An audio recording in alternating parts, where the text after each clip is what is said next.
On dit que la vie commence à 40 ans, et c'est peut-être sur cela que Ryoma Takebayashi comptait lorsqu'il se surmenait à mort. Mais lorsque 3 dieux l'ont réincarné en petit garçon après sa mort prématurée, Ryoma a appris que sa vie avait commencé à 11 ans. Maintenant qu'il a un nouveau souffle, Ryoma prend les choses facilement et vit sa vie à sa guise. Cela implique de vivre une jolie vie solitaire isolée dans les bois, mais heureusement pour lui, il a des centaines de slims pour lui tenir compagnie. Après avoir passé une longue période à vivre seul, Ryoma est enfin sur le point de commencer sa nouvelle aventure. Après avoir quitté l'église, Ryoma et le reste du groupe se dirigent vers la guilde des dompteurs. C'est une association très respectée qui abrite des dizaines d'aventuriers capables de contrôler des monstres, et dans cette guilde, Eliaria et Ryoma s'inscrivent officiellement en tant que dompteurs.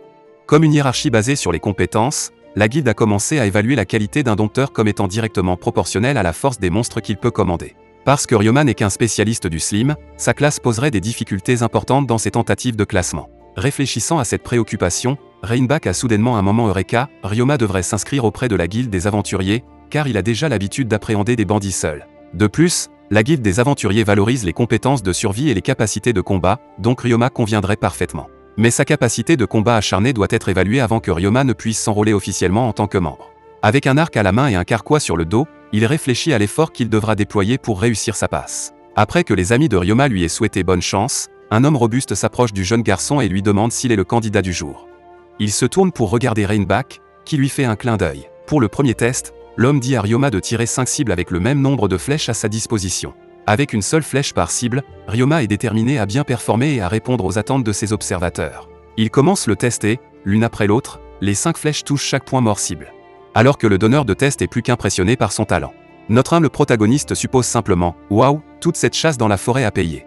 Eliaria sursaute de bonheur en observant le niveau de rapidité à hockey avec lequel Ryoma a tiré toutes les flèches. Le majordome précise que la méthode de Ryoma n'est généralement pas la façon dont les archers tirent, en d'autres termes, les compétences de Ryoma sont exceptionnelles. Elise et Reinhardt sont également choqués par cette démonstration de talent. Le prochain test, des cibles volantes. Les cibles se précipiteront vers Ryoma, et c'est son travail de les abattre. L'instructeur barbu dit aux jeunes que cet examen a été conçu il y a longtemps par un aventurier nommé Kengo, célèbre pour son arme magique spéciale appelée Shotgun. Ce type était probablement aussi un sessionnaire du monde humain. Il se prépare pour leur lancement, et au moment où les cibles volent, son objectif super précis ne manque pas d'impressionner. Soudain, le dernier lot de cibles sort toutes simultanément. Cependant, ce n'est rien pour notre archer surdoué, qui envoie rapidement une multitude de flèches volant d'un seul coup, laissant tout le monde intimidé. Comme un test surprise de ses réflexes, l'instructeur lance un poignard en direction de Ryoma. Comme une seconde nature, Ryoma dévie l'arme et invoque une aiguille terrestre pour s'attaquer à son agresseur. Son instructeur a dû le supplier d'arrêter, sortant Ryoma d'une intense brume de bataille. Ryoma atterrit au sol et s'excuse auprès de l'homme plus âgé d'avoir immédiatement réagi sans réfléchir. Mais l'instructeur lui-même demande pardon, expliquant que le lancer du couteau était davantage un avertissement de mise en garde qu'il a donné aux archers. L'instructeur déclare que beaucoup avant lui ont simplement choisi d'esquiver le couteau, mais Ryoma est le premier à riposter. L'instructeur se présente comme Worgan, le maître de la branche Jimul de la guilde des aventuriers. Worgan chuchote que parce que le duc a amené toute sa famille à regarder, il ne pouvait tout simplement pas laisser quelqu'un d'autre s'en occuper.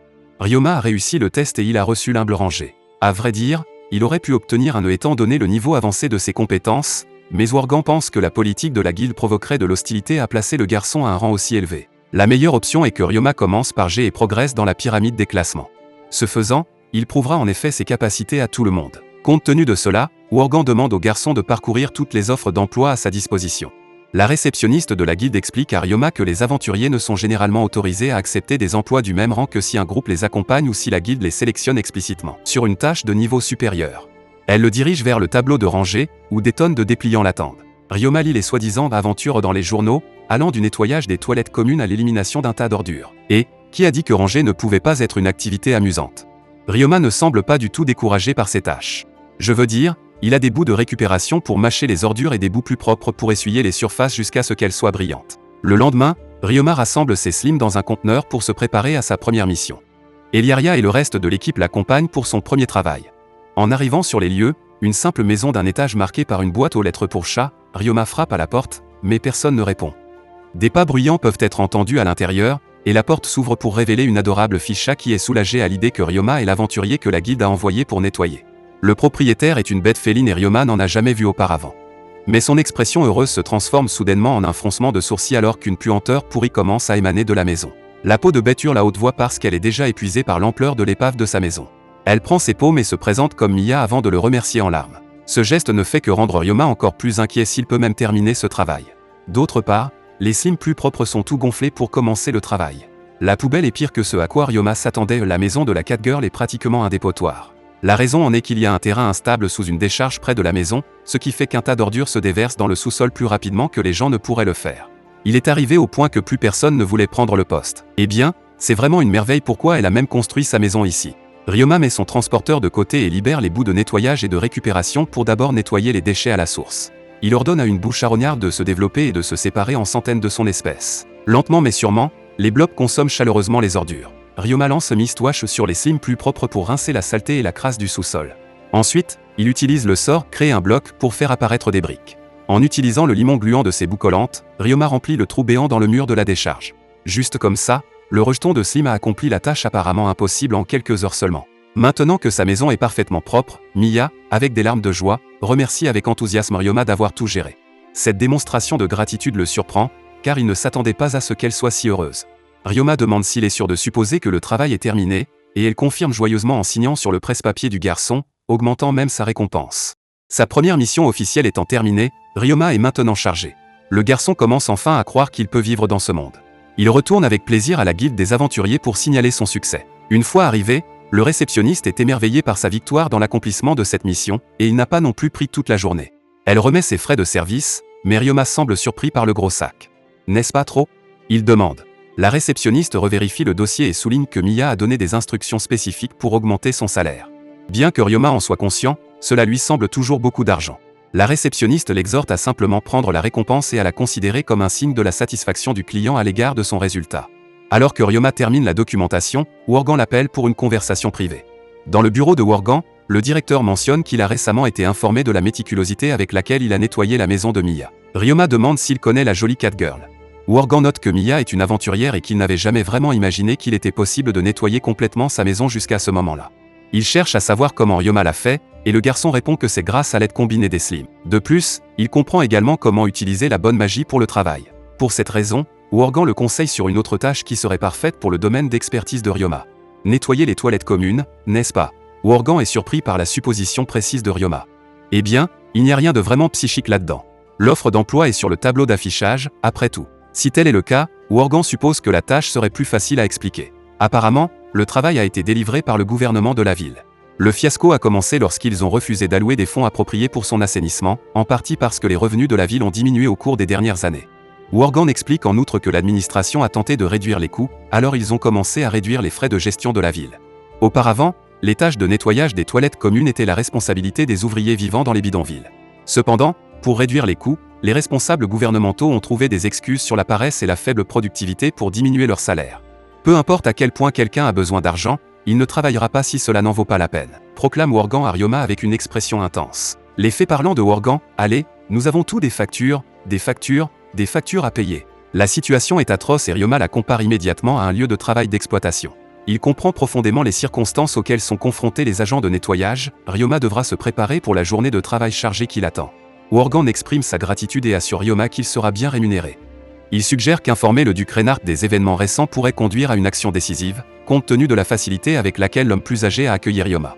Avec un sourire modeste, Worgan mentionne qu'il restera optimiste. Ce soir-là, Ryoma informe la maison royale de la façon dont il a pris un emploi lié à l'état actuel des toilettes communes. Apprendre cette information trouble la famille du duc, et Reinhardt confirme avec Seba que le récent rapport du bureau du gouvernement indique que le financement local reste essentiellement inchangé.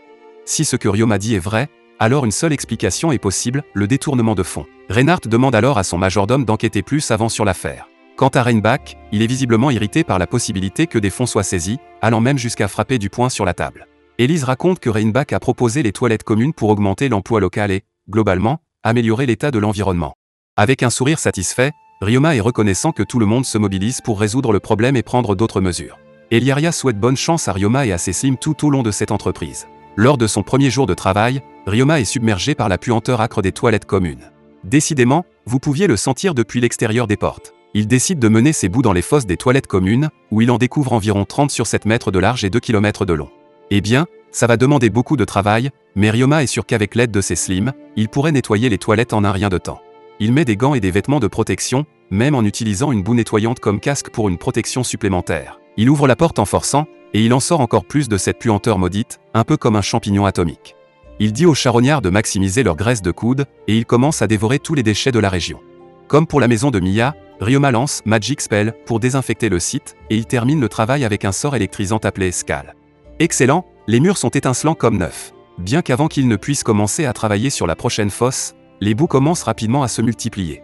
Ryoma en déduit qu'ils ont déjà tellement mangé des 2 missions qu'ils ont gagné suffisamment d'énergie pour se diviser en continu. Pas grave du tout, en fait, Ryoma est même soulagé car cela accélérait la fin du travail. Mais d'abord, une évaluation rapide des slimes à l'aide de Monster Appraisal, une forme de magie d'apprivoisement qui génère un rapport sur les compétences d'un monstre. Attendez, un gigantesque pic de résistance au poison? Mais plus important encore, les slimes ont même acquis une résistance aux miasmes ou au mauvais air dans l'atmosphère. Cela ne signifie qu'une chose, il y avait beaucoup de miasmes accumulés à l'intérieur de la zone. Alors que Ryoma se précipite vers la guilde des aventuriers, il trouve Reinhardt et le reste de l'équipe en train de glaner déjà plus d'informations auprès de Worgan. Ils sont consternés de découvrir que des miasmes sont présents dans les toilettes communes, mais heureusement, aucun n'a fui hors de la zone. Elise demande si Ryoma se sent bien à cause de cela, mais il lui dit de ne pas s'inquiéter. Les slimes lui ont donné un gommage approfondi avant son arrivée, garantissant qu'il était totalement exempt de miasmes. Mais Eliaria précise que ce n'est pas ce que sa mère voulait dire, elles étaient vraiment préoccupées par le garçon. Ryoma rougit alors qu'il rassure la paire qu'il va bien. Waouh, ça fait du bien que quelqu'un s'inquiète pour lui. Entendre parler du miasme est une terrible nouvelle pour Worgan. Le miasme est composé d'un pouvoir magique nocif qui peut avoir de graves conséquences physiques et mentales sur une personne. Si le miasme contamine actuellement toutes les fosses des toilettes, le temps ne peut que dire ce qui se passera ensuite. Ryoma se porte volontaire pour s'occuper de ce problème. Même avec le miasme, Ryoma pense que pour mettre fin au problème une fois pour toutes, il doit couper directement la source de toute cette magie catastrophique. Il a juste besoin de l'aide de Worgan pour s'assurer que personne n'entrera dans la zone tant qu'il n'aura pas terminé le travail. Eliaria est préoccupée par la sécurité de Ryoma, alors Reinbach mentionne qu'il pourrait embaucher des travailleurs pour résoudre ce problème. Cependant, Ryoma est déterminé à gérer cela seul. Plus il y a de personnes impliquées dans le problème, plus le risque de dommages induits par les miasmes est grand. Elise recommande que Ryoma puisse simplement commander les slimes de l'extérieur, mais Ryoma répond que ces sbires ne peuvent pas agir seuls. Il doit aider avec les zones surélevées comme les murs et les plafonds.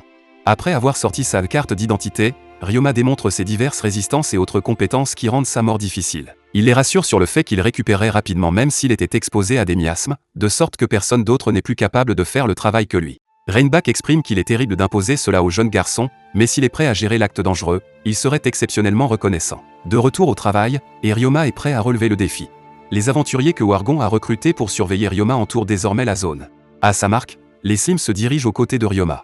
Pendant le nettoyage en profondeur des toilettes, les mercenaires à l'extérieur s'assurent que personne ne s'approche du site. L'un d'eux est l'ami de longue date de Worgan, Jeff Grange, un Dragonute, Asagi, un chercheur monstre, Lépin, un chien bête, Welana, une peau de tigre, Miselia, une peau de bête de lapin, Cilia, et Mia 4. Après avoir subi la division du sourire, le nombre de charognards a atteint un sommet de 1000. Les combinés a transformé les monstres en un King Scavenger Slim équipé d'une nouvelle compétence appelée Gluttony, qui a permis au travail de Ryoma de progresser beaucoup plus rapidement. Dehors, les aventuriers informent le duc et sa famille qu'ils ne sont pas autorisés à s'approcher de la zone, ayant apporté de la nourriture et des potions de guérison pour Ryoma. Après d'innombrables heures de travail, Ryoma ne sort que la nuit pour faire le plein. Jeff est sans aucun doute préoccupé par la quantité d'efforts déployés par Ryoma et lui dit qu'il a besoin d'une pause, un sentiment partagé par Mia. Asagi ajoute en outre que personne ne se plaindrait si Ryoma se reposait un bref instant. Ryoma exprime qu'il veut simplement que le travail soit terminé le plus rapidement possible, d'autant plus qu'il a déjà fait la moitié du chemin. Pour Jeff, il n'est pas surprenant que Worgan ait pris goût à lui. Cette éthique de travail, c'est quelque chose. Au fur et à mesure que leur travail se poursuit, le nombre de bouts de charognard a triplé pour atteindre le chiffre spectaculaire de 3033. Ryoma les divise proprement en groupes de 1011, afin qu'ils puissent se transformer en King Scavenger pour plus d'efficacité. Tôt le matin du 3e jour, Ryoma sort de la porte avec tous ses slimes en remorque, il a enfin terminé le travail. Miselia demande s'il va bien, et alors qu'il sourit en signe d'approbation, il est pris en sandwich entre la poitrine de Mia pour un travail bien fait. Il rapporte à la guilde que les 30 toilettes communes ont été soigneusement désinfectées. Worgan le remercie pour l'énorme rendement et lui ordonne de prendre un long repos. Il pouvait également compter sur un gros salaire, qu'il mérite à juste titre. Ryoma s'étire à l'extérieur alors qu'il fixe ses slimes dans son porte-bébé. Sentant la chaleur du soleil du matin, Ryoma se retourne, plissant les yeux vers la lumière. À quand remonte la dernière fois que j'ai travaillé après minuit, se demande-t-il avec un regard fatigué et mélancolique sur le visage. À l'époque, travailler après minuit était normal pour Ryoma. Dans sa vie passée, sa routine impliquait de rentrer du travail en plein jour avec sa mère aimante qui l'attendait patiemment. Peu importe combien de fois il lui a dit qu'il n'était pas obligé, sa mère est toujours restée debout pour le saluer à son arrivée, même lorsqu'elle était épuisée. Il suppose qu'il aurait dû être triste quand elle est décédée, mais les larmes ont refusé de s'échapper de ses yeux à ce moment-là. C'était comme si un grand trou s'était creusé dans son cœur ce jour-là. Il n'y aurait plus personne pour l'accueillir chez lui depuis lors. Au début, il se sentait seul en rentrant du travail sans que personne ne l'attende, mais finalement, il a pu s'adapter. Il s'est convaincu qu'il ne pourrait jamais récupérer ce qu'il avait perdu. « Je suis à la maison », se chuchote Ryoma en ouvrant la porte, seulement pour trouver le duc, sa famille et ses serviteurs prêts à le saluer. Eliaria le salue avec un sourire joyeux, et le reste aussi. La maison a même préparé un repas et un bain pour Ryoma, et avec cela, il n'a pas pu s'empêcher de pleurer. Ses larmes concernent immédiatement les personnes autour de lui, qui lui demandent s'il va bien, mais Ryoma raisonne rapidement qu'il vient de se souvenir de quelque chose du passé. Plus précisément, il s'est souvenu de sa famille précédente, qui attendait son arrivée tous les jours. Élise s'approche de Ryoma en pleurs à bras ouverts et, dans une étreinte sincère, lui dit qu'il n'y a pas lieu de s'inquiéter. Eliaria lui prend la main et mentionne qu'elle est ravie qu'il les considère au moins comme une famille. Des larmes coulent sur les joues de Ryoma. Le sentiment qu'il ressentait était la chaleur dont il avait été privé il y a longtemps. Ryoma ne s'attendait pas à le ressentir à nouveau. Être exposé à des émotions pures dans ce nouveau monde a fait déborder son cœur de bonheur. La famille lui souhaite une bonne nuit, et Ryoma se recouche dans son lit après un moment. Il est tellement reconnaissant de pouvoir à nouveau vivre le vrai bonheur dans ce monde. Au petit matin, Eliaria et sa mère préparent le petit déjeuner avec le reste des serviteurs. Élise demande à sa fille si ce qu'elle cuisine est prêt à être servi, et elle répond que c'est presque le cas. Seba considère cela comme un signe qu'il devrait réveiller Ryoma. Lorsque Ryoma atteint la cuisine, le luxueux étalage prêt à l'emploi l'étonne, le laissant impressionné par la façon dont Eliaria a réussi à se lever tôt et à préparer la nourriture. Avec un sourire humble, Eliaria rend hommage à sa mère et à ses serviteurs.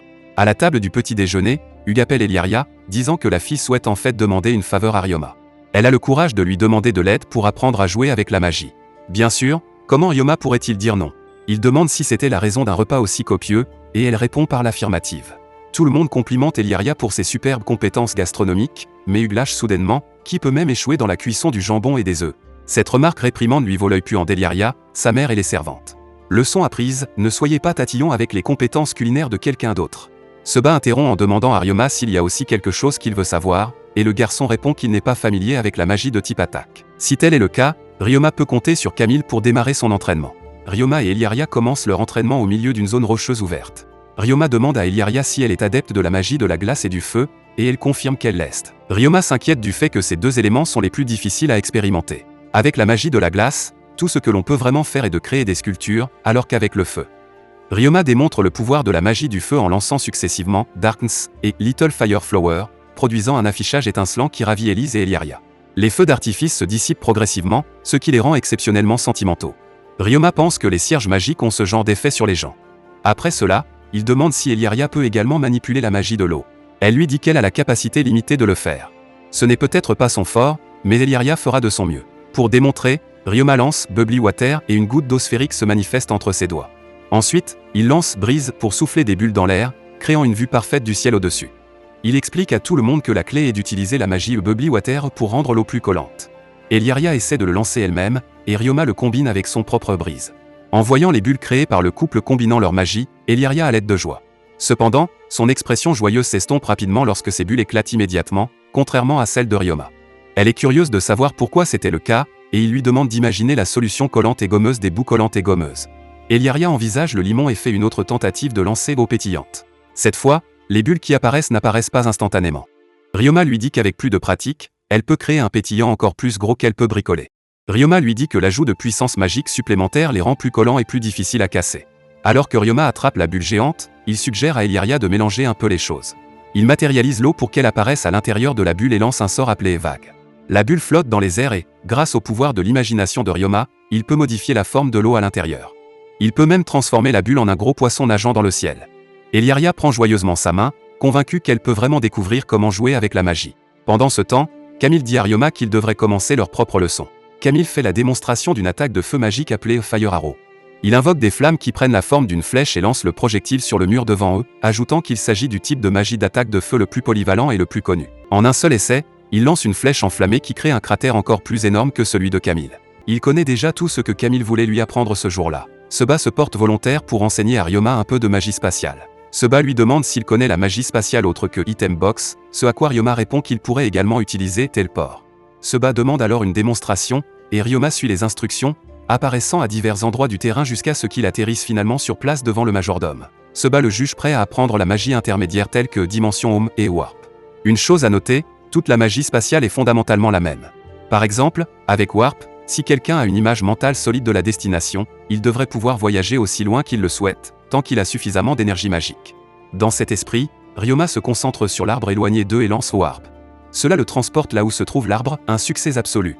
Seba apparaît à côté de lui et félicite le garçon d'avoir pu manipuler le sort Warp à son avantage. Prochaine leçon, Dimension Home. Dimension Home est une magie qui n'est techniquement qu'une amélioration de Item Box. Cela crée un vaste espace qui peut contenir beaucoup plus de choses, à la différence qu'il y a de l'air à l'intérieur du vide généré, contrairement à Item Box. Par conséquent, cet espace magique peut garder les êtres vivants à l'intérieur. Ryoma est déterminé à maîtriser cela, car un sort de ce calibre peut l'aider à transporter tous les slims. Cependant, contrairement au sort précédent, cela nécessite plus d'efforts de la part de Ryoma. Avec une goutte de sueur qui coule sur son visage, il tente à nouveau de lancer les dimensions Home. Il invoque avec succès un portail. Seba jette un œil à son travail, et après l'avoir examiné, il félicite Ryoma d'avoir enfin appris le sort. Ryoma remercie Seba pour la leçon, car c'est grâce à lui qu'il peut désormais transporter plus facilement les slims. Il l'informe qu'il devrait retourner à Eliaria, car il fait bientôt nuit. Le lendemain, le groupe se rend à la mine abandonnée de North Gimul dans le but de former Eliaria aux compétences de combat des monstres. Reinhardt leur explique pourquoi c'est si important. Avant tout, le devoir d'un noble est de protéger ses citoyens. C'est le devoir de ceux qui sont nés dans la famille ducale. Élise ajoute que les nobles comme eux doivent acquérir un large éventail de compétences telles que l'entraînement au combat, de nombreux types de magie, l'étiquette, l'éducation civique et l'économie, entre autres. Après le voyage, Eliaria se rendra dans la capitale royale pour aller à l'école. Une fois devant la mine, Ryoma invoque tous ses slims en utilisant Dimension Home. De même, Eliaria est prête pour l'entraînement avec son adorable tenue spécialement conçue. Les deux enfants suivent les gardes dans la mine tandis que le duc leur souhaite bonne chance et leur rappelle de faire attention. Le groupe de duc Reinhardt se rend dans une autre partie des mines pour enquêter sur le degré d'infestation de monstres dans les puits de mine. En fonction du type et du nombre de monstres, ils détermineront si une quête doit ou non être émise à la guilde des aventuriers. Alors que le groupe avance guidé par un brillant orbe de lumière magique, Camille informe Ryoma que le duc et son groupe sont assez forts pour ne pas avoir réellement besoin des gardes du corps. Gilles leur dit que les monstres trouvés dans ces mines ne sont pas à la hauteur de la famille noble, il n'y a donc pas lieu de s'inquiéter. Hugues ajoute que les enfants devraient simplement s'inquiéter d'eux-mêmes. Bien que ce soit invraisemblable, étant donné que la zone était un endroit où les gens travaillaient, Zeph mentionne que s'il s'agissait d'un labyrinthe, ils pourraient rencontrer des pièges. C'est le travail des éclaireurs comme lui de localiser ces types d'appareils, alors il rappelle aux enfants de ne pas marcher devant l'équipe. Zeph fait signe au groupe de s'arrêter lorsqu'il aperçoit une gigantesque menthe religieuse au bout des tunnels. Zeph fait remarquer à Ryoma que c'est ce qu'il appelle une cave mentie. Zeph précise que leur difficulté est enracinée dans la façon dont ces créatures se reproduisent trop rapidement. Quand vous en voyez un, attendez-vous à au moins 30 de plus. Pas pour les âmes sensibles et ceux qui ont peur des insectes. Hugues encourage Eliaria alors qu'elle se prépare à bouger. Gilles l'informe que les appendices du monstre sont assez rapides, elle doit donc faire attention à leurs attaques rapides. Camille ajoute également qu'elle devrait éviter d'utiliser la magie du feu dans une grotte car la fumée les ferait suffoquer. Avec ce conseil à l'esprit, Eliaria et Ryoma se préparent au combat. La jeune femme respire profondément et invoque une flèche de glace, mais elle n'atteint pas la cible, ce qui inquiète légèrement le reste de l'équipe. Eliaria n'abandonne pas et lance une autre flèche de glace, cette fois, elle attrape sa proie. C'est KO pour la mante des cavernes. Camille commente que la vitesse de son activation magique est à la hauteur, mais la presse d'augmenter sa précision la prochaine fois. Ryoma appelle cette bataille un succès et les bouts de charognard consomment les restes du monstre. Hugues est sur le point de proposer Ryoma comme prochain concurrent en ligne, mais il y a 4 bestioles effrayantes, et il n'est pas sûr que le garçon puisse gérer le groupe en même temps. Cependant, Ryoma est impatient de tenter sa chance. Camille lui rappelle de ne pas trop se pousser avant que Ryoma ne se lance dans une attaque en piqué. Il se précipite avec 2 lames dans les mains et lance Physical Hardening, qu'il encapsulé dans une couche de protection magique. Il esquive la frappe d'une mante et la renverse au sol, lui ouvrant la tête. Pour les monstres suivants, il se propulse vers le haut, en utilisant le mur pour trancher et couper en des 2 mantes, tandis que pour la créature restante, il dévie ses coups et réussit une contre-attaque, ce qui met fin au combat assez rapidement. Après cette rencontre audacieuse, Hugues rappelle Eliaria que les créatures de type insecte sont résilientes et qu'il ne faut pas baisser la garde tant qu'elles n'ont pas décollé ou écrasé la tête. Le reste de leur entraînement dans les mines se déroule sans heurts, Eliaria et Ryoma battant triomphalement de nombreuses mantes des cavernes. Juste au moment où ils sont sur le point de partir, Hugues remarque qu'Eliaria fixe quelque chose au bout du passage. Quelque chose brille là-bas. Alors qu'elle s'approche de l'objet scintillant, Eliaria l'identifie comme une boue métallique. Même s'il a élevé de nombreux slims, Ryoma ne savait pas qu'il existait un type de métal. La jeune fille se précipite, bien décidée à attraper cette créature. Elle bloque son chemin avec Ice Shield et court pour l'attraper. Eliaria offre le slim à Ryoma en signe de gratitude pour lui avoir enseigné la magie. Ce geste met un sourire sur le visage de Ryoma, et il est si heureux qu'Eliaria ait dû lui rappeler d'ouvrir un contrat d'apprivoisement. Une fois dehors, les 2 groupes partagent leurs expériences. La grotte dans laquelle Ryoma et Eliaria sont entrés est devenue un nid pour les mantes des cavernes, tandis que l'autre a eu un problème avec une infestation de chauves-souris des cavernes. Rainback décide qu'il pourrait en fait s'agir d'une quête qu'ils doivent effectuer via la guilde des aventuriers.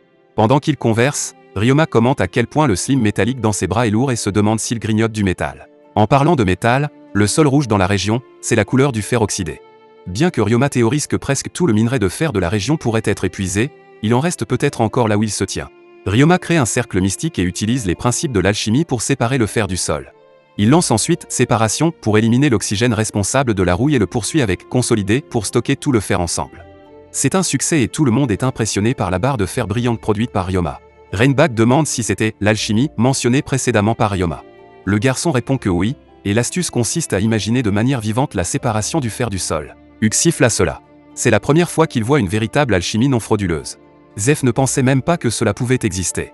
Eliaria est fascinée par la barre de fer et la trouve très belle, un peu comme un miroir très réfléchissant. Reinback se souvient soudain qu'il y a quelqu'un à qui il veut présenter Ryoma. Reinback emmène Ryoma chez un homme blond d'âge moyen qui dirige les opérations d'un magasin nommé Morgan Trading Company. L'homme regarde la barre de fer dans les mains de Ryoma et détermine que Ryoma est un véritable alchimiste. L'homme dit que c'est pourquoi Ryoma peut proposer des articles merveilleusement conçus comme un tissu imperméable. Il dit ensuite, moi, Serge Morgan de la Morgan Trading Company, prendrai la responsabilité de vendre ses produits de qualité. Reinback est convaincu que si les affaires sont bien faites, cela se traduira par des bénéfices incroyables. Cependant, Ryoma indique clairement qu'il souhaite être gardé secret en tant que fabricant des articles. Serge ne put s'empêcher de demander pourquoi. Ensuite, Reinhardt explique pour Ryoma, mentionnant que si les gens découvrent que le garçon est un véritable alchimiste, quelqu'un pourrait commencer à forger des accusations de fraude. Reinback ajoute en outre que Ryoma n'est qu'un enfant de 11 ans. Il existe un risque que quelqu'un utilise des moyens infâmes pour l'appréhender. Reinhardt dit ensuite qu'il veut également s'assurer que tous les bénéfices aillent à Ryoma, ce que le garçon trouve un geste trop généreux. Reinhardt insiste sur le fait que le garçon a tout inventé après tout, et il est naturel qu'il en profite. Élise lui dit en souriant de ne pas être modeste, et Eliaria intervient, disant qu'il mérite la récompense. Ryoma porte définitivement, la pudeur est une vertu à un tout autre niveau. Ryoma pouvait sentir ses yeux briller, et il remercie tout le monde pour leur soutien et leur aide. Reinhardt rassure Ryoma sur le fait que Serge est un marchand digne de confiance, il n'a donc pas à s'inquiéter d'une affaire louche. Sur ce, le garçon ne peut s'empêcher de remercier le marchand. Dans ce nouvel univers magique, il semble que Ryoma n'aura plus à être seul. Il y a tellement de gens gentils dans ce monde prêts à lui donner un coup de main. Pour Ryoma, il semble qu'il n'y ait nulle part où aller mais dans son voyage pour créer un avenir meilleur pour lui-même avec Eliaria, Duke Reinhardt et le reste de l'équipe. Merci d'avoir regardé. Si vous avez aimé la vidéo et que vous souhaitez aider la chaîne à grandir, laissez un like, un commentaire et abonnez-vous.